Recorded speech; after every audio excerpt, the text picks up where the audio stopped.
भारत के भाईचारे पर नहीं चलेगा बुलडोजर। तो जो अमीर हैं उनके घरों पर कभी बुलडोजर नहीं चलते, गरीबों के घरों पे चलते हैं। और आज वो गरीबों को हिंदू मुस्लिम में बांट रहे हैं। पहले मुसलमानों का घर खाली करेंगे, फिर गिराएंगे, फिर दलितों का घर गिराएंगे, परसों जो है वो अन्य गरीबों का गिराएंगे। तो इस मंशा को समझ करके गरीबों को एकजुट होकर के बुलडोजर राज के खिलाफ खड़ा होना होगा, मुसलमानों के पक्ष में खड़ा होना होगा। तो जो अमीर हैं उनके घरों पर कभी बुलडोजर नहीं चलते, गरीबों के घरों पे चलते हैं। और आज वो गरीबों को हिंदू मुस्लिम में बांट रहे हैं। पहले मुसलमानों का घर खाली करेंगे, फिर गिराएंगे, फिर दलितों का घर गिराएंगे, परसों जो है वो अन्य गरीबों का गिराएंगे। तो इस मंशा को समझ करके गरीबों को एकजुट होकर के बुलडोजर राज के खिलाफ खड़ा होना होगा, मुसलमानों के पक्ष में खड़ा होना होगा। आज ये वाम दलों का प्रदर्शन है। यहाँ आप माकपा के और भाकपा माले के और फॉरवर्ड ब्लॉक वगैरह के सभी वाम दलों का आपने प्रदर्शन देखा। आपने देखा कि कैसे जहांगीरपुरी में जो बुलडोजर हैं उन बुलडोजरों को रोकने का काम जो है वो वाम दलों ने एक साथ किया था। उसमें भाकपा माले और सीपीएम के नेता थे, सीपीआईएमएल और सीपीएम के। हमने ये तय किया है कि दिल्ली हो चाहे पूरे देश में हो, भाजपा की तरफ से ये जो मुसलमानों को धमकाने के लिए बुलडोजर कहा जा रहा है, धमकियाँ दी जा रही हैं, ये दरअसल आज मुसलमानों के लिए आ रहे हैं, कल हर गरीब के लिए आएंगे, हमारे संविधान पर आ रहे हैं, हमारे लोकतंत्र पर आ रहे हैं। और इसके खिलाफ देश के हर नागरिक को, हर गरीब को खड़ा होने की जरूरत है। और उनको सचेत करके खड़ा करने का काम ये वामपंथ लेती है। और हम उम्मीद करते हैं, हम सारे विपक्षी दलों से कहते हैं कि आपको भी आना चाहिए। हम एक नारा देने के पक्ष में हैं कि भारत के भाईचारे पर नहीं चलेगा बुलडोजर। ये सिर्फ हम पर क्या आक्रामक है, हम भाजपा का हम लोगों पर आक्रामक होना ये हमारे लिए जो है ये गर्व का विषय है। अच्छी बात है भाई, हम अगर इतना भी सक्रिय नहीं होते कि आप हम पर आक्रामक हो तो ये तो हमारे लिए बड़ा शर्म की बात होती। हमारा मानना है कि देखिए ये कुल मिलाकर हम पर इसलिए आक्रामक है क्योंकि संविधान के पक्ष में और देश के गरीबों के पक्ष में हम खड़े हैं। हम जानते हैं कि हर बस्ती में जहाँ पर भी झुग्गी बस्ती होती है उसको अतिक्रमण कहा जाता है। भाई आप अडानी अंबानी के जो घर हैं, अंबानी का घर है एक एंटिला मुंबई में, जरा उसका रेड करा के दिखा दीजिए। तो उसने तो जमीन तो क्या आसमान पर भी अतिक्रमण कर रखा है। तो जो अमीर हैं उनके घरों पर कभी बुलडोजर नहीं चलते, गरीबों के घरों पे चलते हैं। और आज वो गरीबों को हिंदू मुस्लिम में बांट रहे हैं। पहले मुसलमानों का घर खाली करेंगे, फिर गिराएंगे, फिर दलितों का घर गिराएंगे, परसों जो है वो अन्य गरीबों का गिराएंगे। तो इस मंशा को समझ करके गरीबों को एकजुट होकर के बुलडोजर राज के खिलाफ खड़ा होना होगा, मुसलमानों के पक्ष में खड़ा होना होगा। और ये जरूर होगा। और भाकपा माले और जो वाम दल हैं बिल्कुल हम लोग तैयार हैं, तैनात है इस काम को करने के। प्रधानमंत्री कुछ नहीं बोलते हैं, नौकर साहब उनको पत्र लिखते हैं, उसके बावजूद भी कुछ नहीं बोलते हैं। तो इसके पीछे क्या है, वो बोल क्यों नहीं रहे? दरअसल बोल रहे हैं और सुनने वालों को वो सुनाई दे रहा है। इसको कहते हैं डॉग विसल। जो है कुत्तों के कान बड़े तेज होते हैं ना, तो इंग्लिश में कहा जाता है डॉग विसल। तो ऐसा विसल दो जो सिर्फ कुत्ते को सुनाई दे, दूसरों को ना दे। इसका मतलब होता है कि हमारी राजनीति से जो इत्तेफाक रखने वाले लोग हैं उनको हम इशारा दें। वो इशारा सुनाई दे रहा है। वो इशारा क्या है भाई? मोदी ने और अमित शाह ने दोनों ने मिल करके भारत के मुसलमानों से कहा कि आप बांग्लादेशी हो, ठीक है। दीमक कह दिया अमित शाह ने।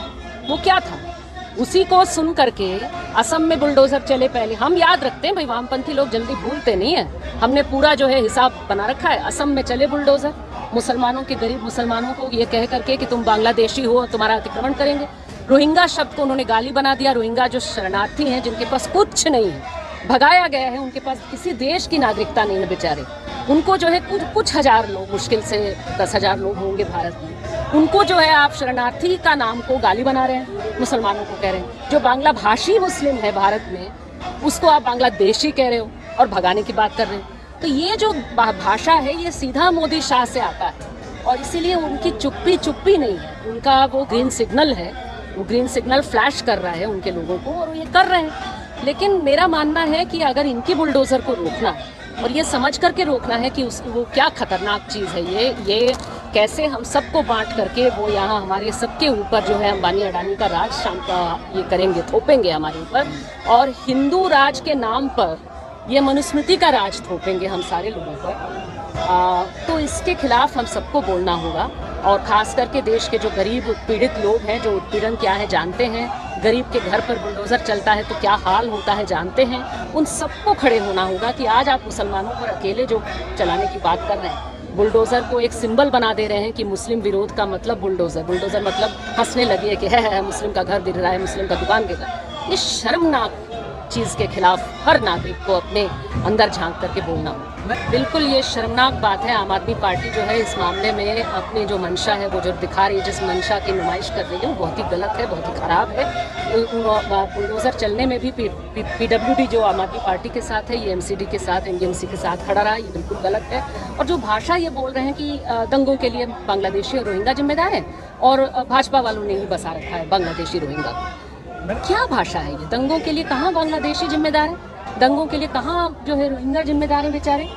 दंगों के लिए जो लोग जुलूस प्रदर्शन में कह रहे हैं कि भाई गाली देते हुए मुस्लिम के लिए गाली का शब्द यूज़ करके कि काटे जाएंगे तो राम राम चिल्लाएंगे, भारत में रहना होगा तो राम राम कहना होगा। हमारी अदालत इनके लिए क्यों लक्ष्मण रेखा नहीं खींच रही? उमर खालिद आलोचना कर रहे हैं प्रधानमंत्री का भाषण को, जुमला बोल रहे हैं तो उनके लिए खींच रहा है लक्ष्मण रेखा, इसके लिए क्यों नहीं? और आम आदमी पार्टी इस पर क्यों नहीं बोल रही? तो ये बिल्कुल आम आदमी पार्टी की सरकार का मैं तो कहती हूँ कि एकदम मेरे शर्म में डूब मरने का समय है आम आदमी पार्टी के लिए कि ये सोचते हैं जो काम कर रहे हैं ये दरअसल दिमागी भ्रष्टाचार, ये आइडिया के लेवल पर भ्रष्टाचार। हनुमान चालीसा को लेकर आजकल बहुत बवाल हो रहा है देश में। कोई कह रहा है चौराहे पे पड़ेंगे, कोई कह रहा है मुख्यमंत्री के दरवाजे पे, तो कोई कह रहा है कि मस्जिद के सामने। कैसे देखते हैं? मेरा मानना है कि देखिए, जो भी कोई धर्म जो धर्म को मानता है वो कुछ अपने भीतर अपने बारे में समझने के लिए उसे मानता है, अपने को बेहतर करने के लिए उसे मानता है। जो भी किसी धर्म को मानता है, किसी भी आइडिया को मानता है, मैं किसी धर्म को नहीं मानती, लेकिन मैं जिस भी मैं विचारधारा को मानती हूँ तो मेरे लिए वो कोई धर्म नहीं है। हम चाहते हैं कि मार्क्सवाद हो, देश का संविधान हो, उसे समझ करके मैं खुद को बेहतर करूँ ना। तो ये क्या है कि किसी धर्म के नाम पर आपका तरीका होगा कि उस धर्म को मनाने के लिए आप हनुमान या राम जी को याद करने के लिए आप जाएंगे और मस्जिद के सामने गाली गलौज करेंगे, कहेंगे कि राम का नाम लो वरना भारत में मत रहो। ये बिल्कुल ही गलत चीज़ है। और इसमें साहिब लुधियानवी के उनका जो सुंदर गीत था जिसमें उन्होंने भारत के पार्टीशन पर लिखा था कि जिस राम के नाम पर माने घर टूटे, जिस राम के नाम पर किसी का लाज छीनी जाए, उस राम का माने आप क्या समझते हैं कि आप उसका सम्मान कर रहे हैं? आप सम्मान तो कर नहीं रहे, आप अपमान कर रहे हैं। तो ये बिल्कुल बहुत ही खराब, बहुत ही गलत चीज़ है जिसका विरोध हर व्यक्ति को और ख़ास करके हर सच्चे दिल से हिंदू को विरोध करना चाहिए। मेरे अगर बगल के घर में किसी को गाली दी जा रही है, किसी को धमकी दी जा रही है, तो आप अगर उनके साथ जाके खड़े हो जाएंगे तो शायद वहाँ का जो बच्चा है वो इतना परेशान नहीं होगा, इतना छटपटाएगा नहीं और पथराव भी नहीं करेगा। उसको भी लगेगा कि नहीं, मेरे साथ मेरे बगल के लोग हैं, मैं अकेला नहीं। तो मेरे ख्याल से और हर हिंदू को खास करके ज़रूरी है कि वो अपने अगल बगल जो मुसलमान रहते हैं, ईद के दिन जाइए उनके घर पर, उनसे गले मिलिए और उनसे कहिए कि बिल्कुल आप इस देश के हैं, आप इस देश में वेलकम हैं, आप हमारे मोहल्ले में वेलकम हैं और हम आपकी रक्षा करेंगे अगर कोई आपको मारने आएगा। ये करना सबसे ज़्यादा ज़रूरी है। जिस तरह से मैं पाकिस्तान में चाहूँ, पाकिस्तान में अल्पसंख्यक हिंदू हैं तो वहाँ के मुसलमानों को ये करना चाहिए कि भाई हिंदू का घर अगर कोई नष्ट करने आएगा, उसे गाली देने आएगा, उसको मारने आएगा और कहेगा कि तू क्यों रह रहा है यहाँ पे, जा भारत में जा, तो उसको बचाने आएगा। जहाँ जिसकी मेजॉरिटी होगी उसे जो है अपने अल्पसंख्यक को माने एकदम उसकी रक्षा में खड़ा होने का काम करना चाहिए। जैसे हमारे भारत के लोग अमेरिका में जाते हैं तो कोई अगर कह देगा भाई भारत के हो, काले नस्ल के हो, भाग जाओ, उसके पक्ष में लोग खड़े होते हैं ना, सफ़ेद नस्ल के भी लोग। उस तरह से हमें सोचना चाहिए, उस तरह से हमें करना चाहिए। मैम, बीजेपी की छवि ना हिंदुत्ववादी है, लेकिन दिल्ली में भी एक मंदिर है, नीलकंठ मंदिर, उस पर भी अतिक्रमण समझ के बुलडोजर चलाने का ऐलान आया। तो जो मेन स्ट्रीम मीडिया के एंकर्स हैं वो ये कह रहे हैं कि बुलडोजर तो सेक्युलर है। ये गलत चीज़ है। देखिए कि बुलडोज़र वो दिखावे के लिए वो मंदिर को भी दिखा रहे हैं, लेकिन थोड़ा सुनिए कि क्या भाषा बोली जा रही है। बोला जा रहा है कि दंगाई जहाँ जहाँ होंगे हम बुलडोज़र चलाएंगे। बीजेपी के नेता जो है वो पोस्टर निकालते हैं बुलडोज़र चलाएंगे कहते हुए, और ये सीधी सी बात है कि वो खास करके जहाँ पर कोई दंगे जैसी स्थिति खुद उन्होंने पैदा किया बीजेपी वालों ने, वहाँ पर आप अगले ही दिन क्यों भेज रहे हैं बुलडोज़र? तो ये बात सुप्रीम कोर्ट को भी समझना चाहिए। सुप्रीम कोर्ट कह रही है कि नहीं वो सिर्फ अतिक्रमण है या नहीं है, अतिक्रमण हटाने का अधिकार है कि नहीं है, सिर्फ उस दायरे में देखना नहीं चाहिए ना नागरिकों को ना सुप्रीम कोर्ट। हमें ये सवाल पूछना चाहिए कि जहाँ पर कोई सांप्रदायिक सौहार्द को बिगाड़ने की घटना हुई है उसी जगह पर अगले ही दिन, चाहे मध्य प्रदेश हो, चाहे यूपी हो, चाहे दिल्ली हो, चाहे कहीं हो, क्यों आप कैसे बुलडोजर भेजेंगे? उससे क्या सांप्रदायिक सौहार्द बनेगा? दूसरा ये कि गरीबों ने पिछले 2 साल में लोगों के रोजगार छीन गए हैं, लोग किसी तरह अपना पेट पाल रहे हैं। क्यों किसी भी गरीब के अतिक्रमण हटाने के लिए इतनी क्या अर्जेंसी है भाई कि इसी समय आपको बुलडोजर बुलडोजर बुलडोजर करना है?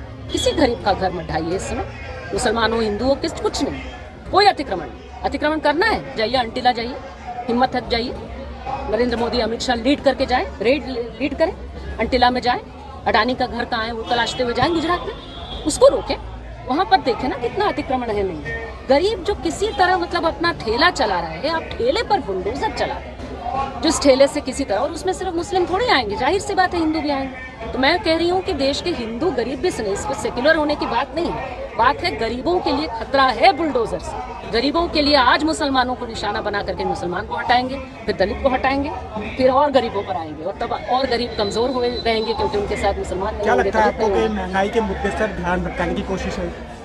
सारी चीजों से, ये सिर्फ ध्यान भटकाने की नहीं, वो चाहते हैं कि ध्यान बने सिर्फ इसी पे बने, नफरत पे बने, नफरत के आधार पे उनको वोट मिले, उनकी सत्ता बनी रहे, और साथ में महंगाई बेरोजगारी लेकर के उनसे कोई सवाल न करें, किसानों के अधिकार मजदूरों के अधिकार लेकर के कोई सवाल न करें। ये मंशा है बीजेपी की, बिल्कुल सरल बात है, ये कोई बच्चा समझ रहा है इस चीज को, लेकिन समझते हुए मुझे लगता है कि जो हम शांत लोग हैं उन्हें आवाज उठाने की जरूरत है। अभी फिलहाल हल्ला जो लोग कर रहे हैं वो गाली गाली गाली गाली दे करके हल्ला कर रहे हैं, हल्ला करने वालों को थोड़ा चुप कर दिया जाए, और हम लोग अगर साधारण लोग आवाज उठाएंगे और कहेंगे कि भाई हमारे लिए भाईचारा है, भारत के भाईचारे पर नहीं चलेगा बुलडोजर, बिल्कुल सरल नारा है।